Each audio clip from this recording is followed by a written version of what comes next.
The Song of Songs.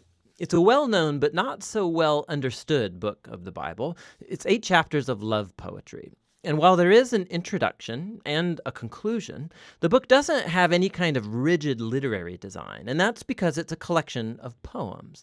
They're not meant to be dissected or taken apart. They're meant to be read as a flowing whole and simply enjoyed. The first line of the book tells us that it's the Song of Songs, which is a Hebrew idiom like the Holy of Holies or the King of Kings. It's a Hebrew way of saying the greatest thing. So this is the greatest song of all songs. Then we're told in the first line that this Song of Songs is of Solomon, which could mean that he's the author. His name does begin the book, after all. But as you read the poems, you discover that the main voice is that of a woman called the Beloved.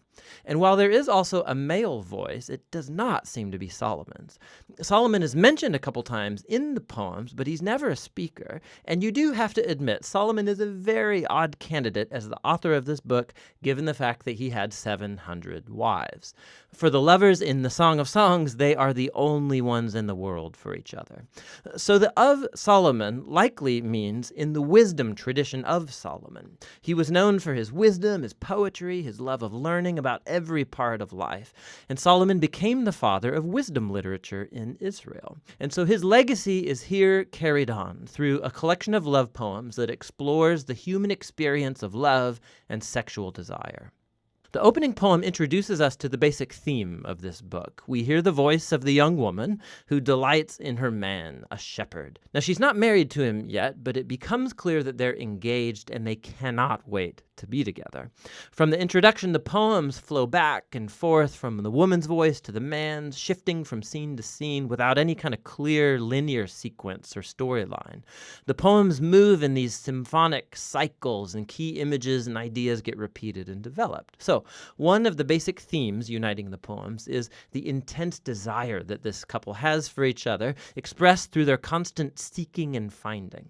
So, after the opening poem, they're separated but on the hunt for one another. So the woman calls out, or she'll wake up from a dream or go looking for her lover, and more than once they'll find each other, they'll embrace, and then right when things start to get a bit racy, the scene will suddenly end and a new one will start. They're separated, looking for each other, and on it goes. Another repeated theme is the joy of the couple's physical attraction for one another. So multiple times they'll pause and describe each other with these elaborate metaphors. And here it's very helpful to know that these images and metaphors in Hebrew poetry are not primarily visual. If you try and paint a picture of these people based on the metaphors, you will end up with something that looks very, very strange.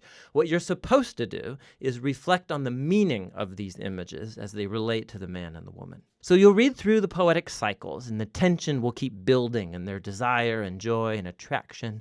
And this spiraling repetition is a poetic way of heightening and focusing on the mystery and power of sexual love. It all comes together in the conclusion, which pauses to summarize what these poems are all about.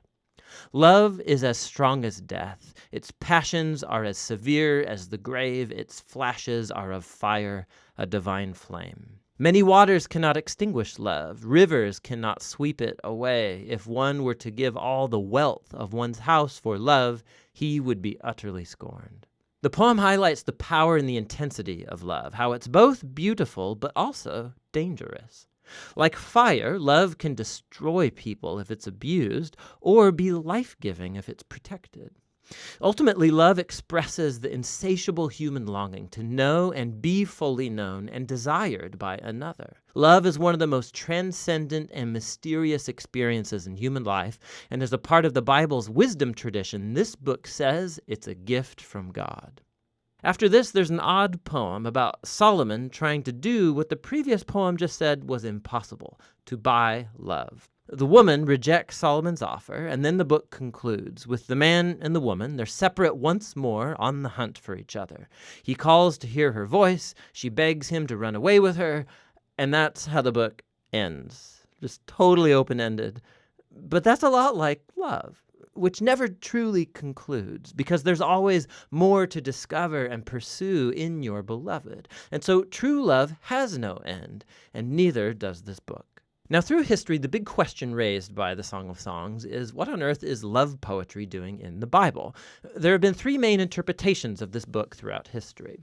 In Jewish tradition, it's been read as an allegory, each character a symbol. So the woman is Israel, the man is God, and their love is a symbol of the covenant between God and Israel made at Mount Sinai and the giving of the Torah. This view flowed into the Christian tradition, but the characters were swapped. So it's about Christ's love for his people, the church. And this interpretation was inspired by Paul's words in Ephesians 5, that a Christian husband's love for his wife is a symbol of Christ's love for the church. What's interesting is that in the last 100 years, archaeological discoveries among Israel's ancient neighbors in Egypt and Babylon has turned up all kinds of ancient love poetry that's very similar in language and imagery to the Song of Songs. We see that love poetry was a meaningful part of Israel's cultural environment, which has led most scholars today to view the Song of Songs as what it presents itself to be, an arrangement of Israelite love poetry reflecting on the divine gift of love.